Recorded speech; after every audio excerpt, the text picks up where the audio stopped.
now David Marks on Reckless Homicide at Vanderbilt, a Just Culture analysis, audio version.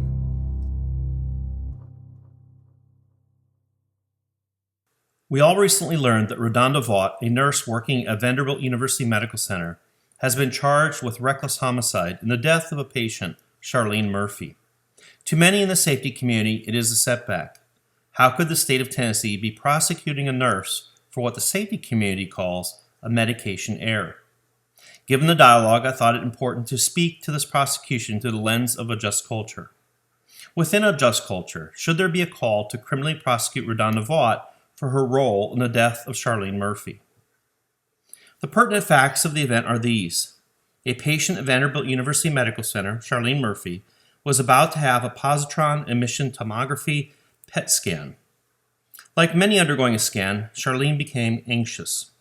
This prompted her physician to order an intravenous sedative, Versed, to calm Charlene's nerves. Charlene's primary nurse was busy, so a float nurse was sent to administer the drug. That float nurse, Redonda Vaught, was working in the neurological intensive care unit, training a new nurse, and about to head to the emergency department to conduct a swallow study. While in the neuro ICU, she was notified to administer the IV Versed to Charlene Murphy. Redonda Vaught attempted to retrieve the Versed through an automated medication dispensing cabinet in the neuro ICU under Charlene Murphy's patient profile. Not finding the Versed on the profile, it was there but under the generic name, Redonda Vaught overrode the patient's profile to search the dispensing cabinet for Versed. In the override search, she typed in the first two letters, VE, and clicked on the first drug that appeared. That drug was not Versed, but rather vecuronium, a paralytic drug that would take Charlene Murphy's life. These essential facts don't seem to be in dispute. Vaught overrode automated dispensing software to get at the Versed, but unintentionally pulled the vecuronium.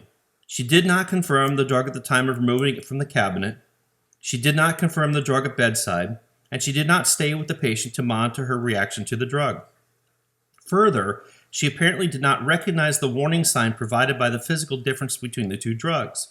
Vecuronium is available in powder form, requiring reconstitution, unlike Versed, which is available only in liquid form. Now, before proceeding to a discussion of the criminal prosecution of Redonda Vaught, we should all agree there were considerable system factors leading to Charlene Murphy's death. Redonda Vaught apparently worked in a hospital that required neither bedside barcode scanning of drugs at the PET scanner, nor a second set of eyes on drugs obtained via override. Additionally, she worked at a hospital that had likely failed in its oversight of critical safety behaviors.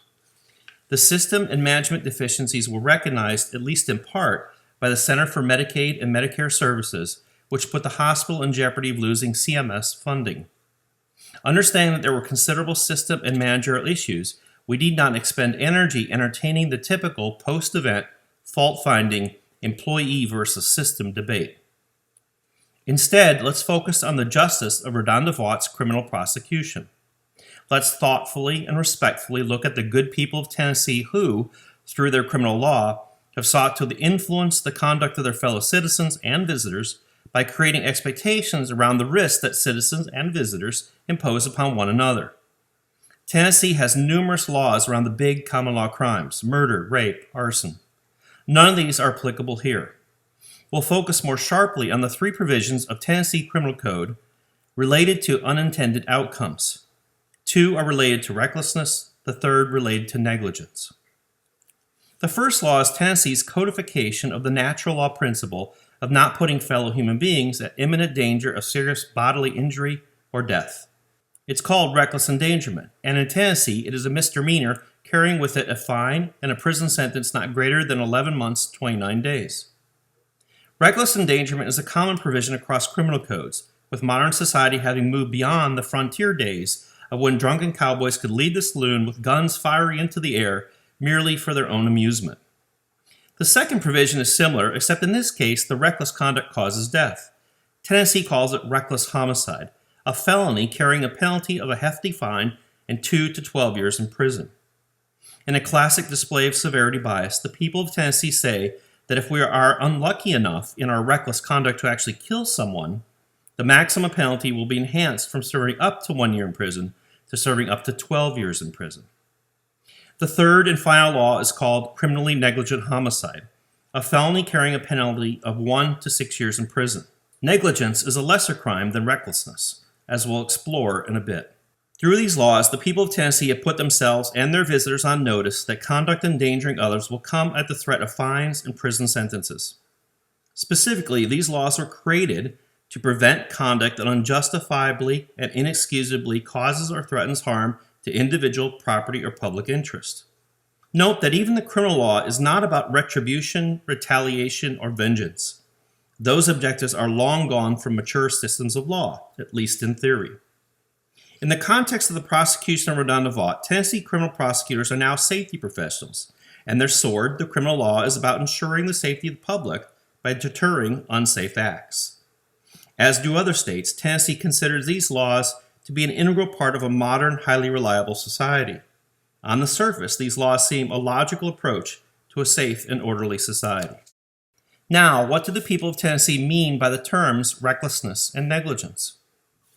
Recklessness simply is the conscious disregard of a substantial and unjustifiable risk.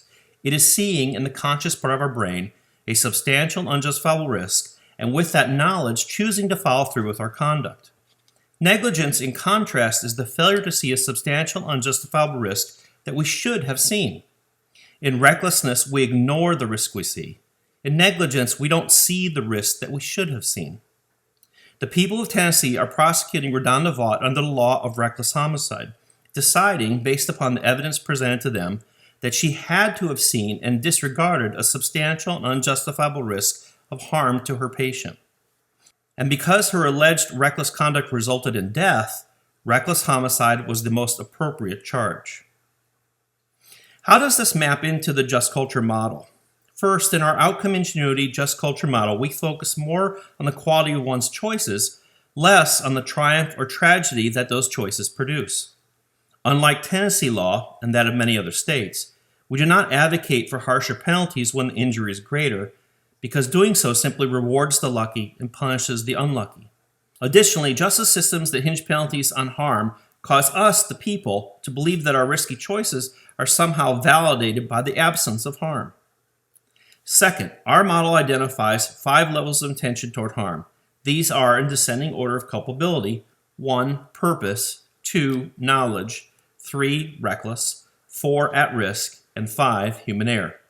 Purpose is the express goal of causing harm, while knowledge is knowing that harm is going to occur. Think of posting compromising photos of your hated coworker as a purpose to cause harm, whereas theft of your nifty work computer is knowingly causing harm. While purpose and knowledge are very similar, we split the two because knowingly causing harm is sometimes justified. Think of breaking into a car to save an overheating baby, whereas a purpose to cause harm is never justified. These 2 levels of intent, purpose and knowledge, are there in the Tennessee criminal law. There's just no reason to believe they're relevant in the case at hand. Recklessness, again, is the conscious disregard of a substantial and unjustifiable risk. Think drunk driving. In other just culture models, many crafted by non-lawyers, you will see the words reckless and negligence used interchangeably for intentional risk-taking. In fact, there are 2 very different terms in the law, with negligence more tied to simple human error than any kind of willful risk-taking. In our just culture model, we abandon the term negligence because notions of negligence on street are far more culpable than how the law defines it. In our model, we split negligence into 2 types of behavior: human error and at-risk behavior. At-risk behavior is the choice, but where the risk is not seen or mistakenly believed to be justified. Think of choosing to drive 9 miles an hour over the speed limit. Human error is the unintended behavior, the slip, the lapse, or the mistake. Think of the stop sign you did not see. In short, and much simplified, under the just culture model, we propose the following actions: accept or console the human error, coach the at-risk behavior, and leave sanction or punishment for the reckless knowledge and purpose to cause harm. Given these levels of intention toward harm, let's parse RaDonda Vaught's conduct. First, we need to separate the outcome and the error from the choices that RaDonda Vaught made. The outcome was Vaught giving Charlene Murphy the wrong drug. Murphy's death is the tragic consequence. This outcome was clearly unintended by RaDonda and Vanderbilt as a whole. Further, we only see 1 human error within this scenario. That occurred when RaDonda Vaught overrode the dispensing cabinet, typed in VE and selected the wrong drug to administer, vecuronium instead of Versed. She made a mistake in believing the first drug on the screen was the drug that she had intended. For the outcome in the error, the just culture model proposes that we support and console the nurse. For many in the safety community, this would be the end of the analysis. Unintended actions led to an unintended outcome. Mourn the death, console the nurse, fix the system. These three actions lead the safety community to wonder why Redondo Vaught was being prosecuted for a medication error. How can the state of Tennessee prosecute a nurse for a mistake in an outcome she did not intend? This is a flawed understanding of reckless homicide. Redondo Vaught is not being prosecuted because she made a mistake. She is being prosecuted because the people of Tennessee believe they see a link between a nurse's choices and a dead patient. Redondo Vaught is facing prosecution for being what the prosecutor and grand jury see as the healthcare equivalent of the drunk driver who runs a red light, killing a helpless pedestrian in the crosswalk. Thus, it is Redondo Vaught's choices that we need to evaluate. Her choice to obtain the medication via override, her choice not to confirm the drug at the dispensing cabinet and at the point of administration, and her choice not to monitor the patient after administration of the drug. It is worth pointing out that some of Vaught's sequential failures here might have been human error. Perhaps Vaught's tunnel vision on the powdered form of the drug distracted her from her ordinary confirmation when she took the drug out of the dispensing cabinet. Sometimes events are indeed the rare sequence of statistically unlikely errors all happening at the same time. That said, it's much more likely that one or two errors connected with a combination of latent behavioral norms. We'll proceed in our analysis in parallel to the prosecution with the idea that the override, failed confirmations, and failure to remain with the patient were all choices Vaught made along the way. To understand how Vaught's choices fit within our 5 levels of intention, we have to explore in greater depth the difference between reckless and at-risk behavior. At-risk behavior is the risky choice we make, but with no conscious recognition of the unacceptability of the risk. At-risk behavior, usually in the form of a decision to deviate from a standard rule, generally makes good sense to us at the time. Consider as instructive the scenario of driving down the freeway, going with the flow, at our standard 9 miles an hour over the speed limit. We change lanes, but don't signal our lane change, all while we're deeply engrossed in the audio edition of our favorite John Grisham novel. At no time on our journey are we thinking about the risks we are taking with the lives of those around us. Our risk monitor, that little voice on our shoulder, and you can see Dave Subs for further discussion of the risk monitor.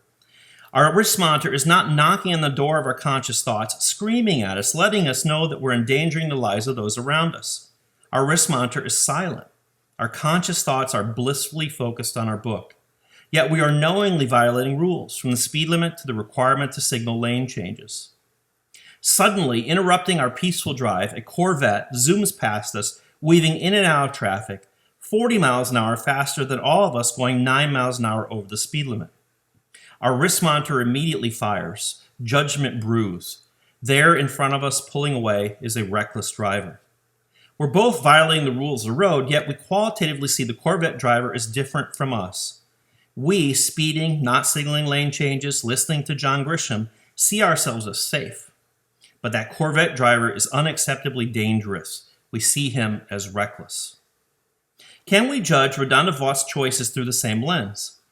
Were Redondo Vaught's choices more similar to our driving 9 miles an hour over the speed limit, or the Corvette driver weaving between lanes, going 40 miles an hour faster than the rest of us? Was Redondo Vaught just moving through a normal day? She was training a new nurse on her way to the ED, helping out an anxious patient having a PET scan, all relatively routine activities for a float nurse. Why would she, in direct view of a nurse she was training, engage in choices she thought to be reckless? Could it be that through the course of events, her risk monitor never fired? Could her decisions and practices on the day she cared for Charlene Murphy be consistent with what she did on many other days? Could it be her conscious brain never recognized the significant and unjustifiable risk she was taking? The answer here is yes, if you are open to recognizing our natural propensity to drift into at-risk behaviors. I've often said that the Institute of Medicine got the title wrong in its seminal report, To Err is Human. The title should have been To Drift is Human.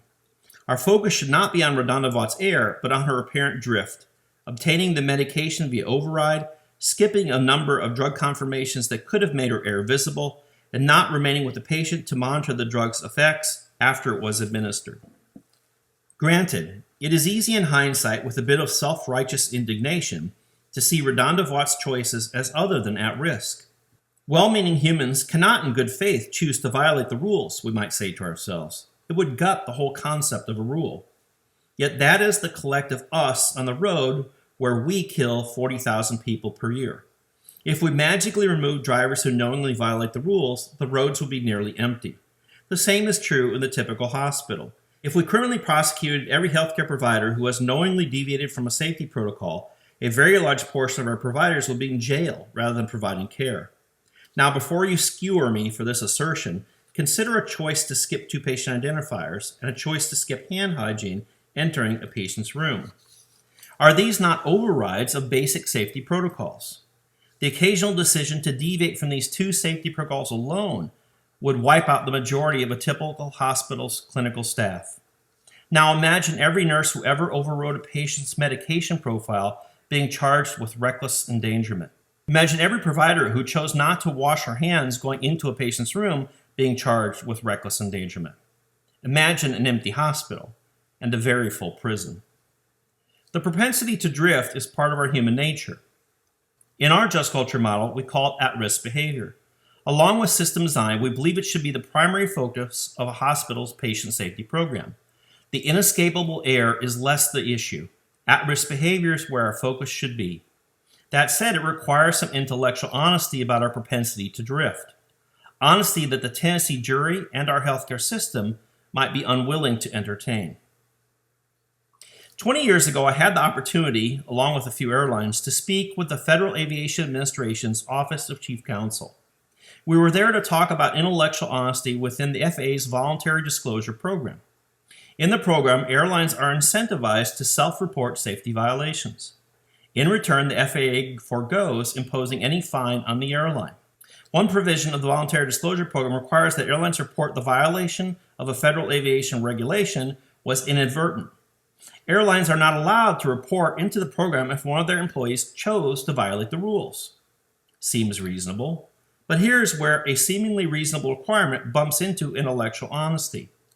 Our work with U.S. Airlines showed that roughly half of all maintenance mistakes involve the choice to violate the FARs. Those violations are the shortcuts that make the system work. It's a common joke in aviation that if a labor union wants to shut down an airline during contract negotiations, it simply asks its members to work to the rules. So here we were, in the interest of safety, confessing to the FAA's Office of Chief Counsel that knowing violations of federal aviation regulations were routine business in aviation, and that if we wanted to further improve safety, we had to stop lying about what was really happening. This led to a critical moment in the discussion.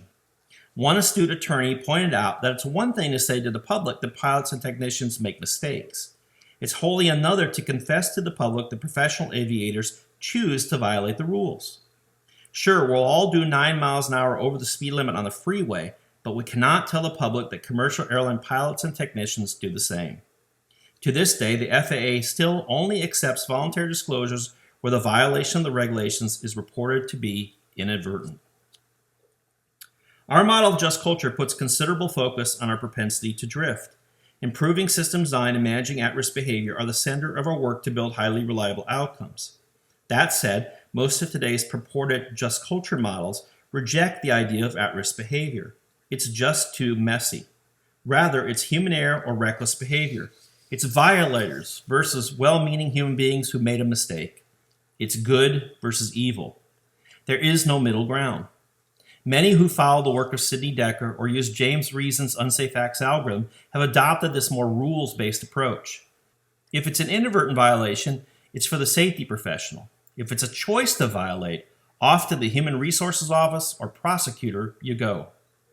The distinction between at-risk and reckless is at the heart of Redonda-Vaught's fate. There is no reckless homicide if Redonda-Vaught's choices were at risk. Redonda was focused on training another nurse and getting to the ED. Her immediate mission was to administer a drug to a patient undergoing a PET scan. Did she, by conscious choice or developed habit, deviate from safety standards? Yes. In doing so, did her wrist monitor fire? Did it creep into her conscious thought that she was taking a substantial and unjustifiable risk with her patient. Was she reckless? Likely not, if we're intellectually honest about how we operate as human beings. That said, the Tennessee jury might go the way of the FAA's Chief Counsel's Office, and the way of those just culture models that split human failure into only inadvertent errors and reckless violations. The prosecutor may easily convince the jury that Vaught's practice deviations were choices rather than errors. Ms. Vaught, did you choose to obtain medication via override? Did you choose not to confirm the drug? Did you choose to walk away from a patient after administering the drug? It will be easy to show the jury that these were not unintentional errors, but conscious choices. And with an overly simplistic and idealistic model of human behavior, reckless remains the only other option. Adding to Vaught's troubles, the hospital, to protect itself, may not be truthful about how often RaDonda Vaught's choices were typical of other nurses at Vanderbilt. Likewise, peer nurses, to avoid self-incrimination, might testify that they always follow the rules, from the drug confirmations to remaining with the patient after drugs have been administered. Does Vaught, then, have a chance of acquittal when the entire system finds life easier to live in a state of denial? At-risk behavior is the dirty laundry for Vaught's fellow nurses, for the hospital, and for us as a society. And if there's a place not to air our dirty laundry, a criminal court is probably near the top of the list. It would be up to a jury of RaDonda Vaught's peers, or in this case a criminal jury, to determine if she was reckless. Recklessness is a reflection of culture, not a proclamation from the king. I cannot proclaim that Vaught's actions were at risk because I do not live in her local culture, nor do I understand what risks she and her fellow nurses saw in their local environment. Given that, let's say the jury of her peers finds no recklessness, but instead finds one human error and 4 at-risk behaviors. Given that, was RaDonda Vaught's conduct still criminal? The answer is yes, unfortunately, according to Tennessee law. Had the prosecutor indicted RaDonda Vaught under the negligent homicide law, it would have only required a showing that RaDonda Vaught should have seen the substantial and unjustifiable risk she was taking. If this were the case, I think criminal negligence would have been easy to prove. Did Vaught make a mistake? Yes. Should Vaught have known she was carrying the wrong drug in her hand? Yes. Like every other state, in the interest of safety, the good people of Tennessee have made both human error and at-risk behavior a crime. We've been working for over 25 years to help create a more just culture, to reconsider the wisdom of punishing human error and at-risk behavior as a legitimate public and human resource policy. We've also been working hard to end our collective reliance on no harm, no foul as a meaningful risk management strategy. Justice is about the quality of the choices we make in life. You, me, and RaDonda Vaught. In our model of just culture, RaDonda Vaught would have likely been consoled around an error and coached around a series of at-risk behaviors. It is unlikely, given the facts that we know today, that RaDonda Vaught did anything reckless. More importantly, this event should have been prevented in the first place. In a just culture, we anticipate and design for the 5 behaviors: purpose, knowledge, reckless, at-risk, and human error, knowing that the latter 2, human error and at-risk behavior, are particularly pervasive. When the severity of the potential consequence warrants it, managers have an obligation to design systems in anticipation of both our inescapable fallibility and our propensity to drift. They also have an obligation to monitor where drift is likely to occur and to coach and mentor their staff to safer choices. A manager who turns a blind eye to faulty systems and or the risky behavioral norms of employees would simply not be part of a just culture. If, like many, you view just culture as a reactive process to be used only after harm has occurred, you have missed the point of a just culture entirely. In our model of just culture, 99.9% of the just culture work happens ahead of harm. And in the rare cases where harm does occur, we do exactly what we would have done if harm had not occurred. Just culture is first and foremost about the prevention of harm. It is about managerial responsibility to design good systems and to help employees make good choices, knowing they are inescapably fallible creatures with a very strong propensity to drift. Just culture is also about relationships between employees on the floor, creating the environment and building the skills to coach each other, living out the idea that we, too, can be our brothers and sisters' keepers. Unfortunately, as a species, we have a tendency to turn a blind eye to both risky systems and risky choices. We think that everyone is safe as long as bad outcomes don't occur. And then, when a bad system or an unlucky nurse's choices do cause harm, we rise to the occasion with termination of employment and a criminal prosecution. It appears in the death of Charlene Murphy and the prosecution of Redonda Vaught, we closely fit this pattern. Tragedy, followed by injustice, once again.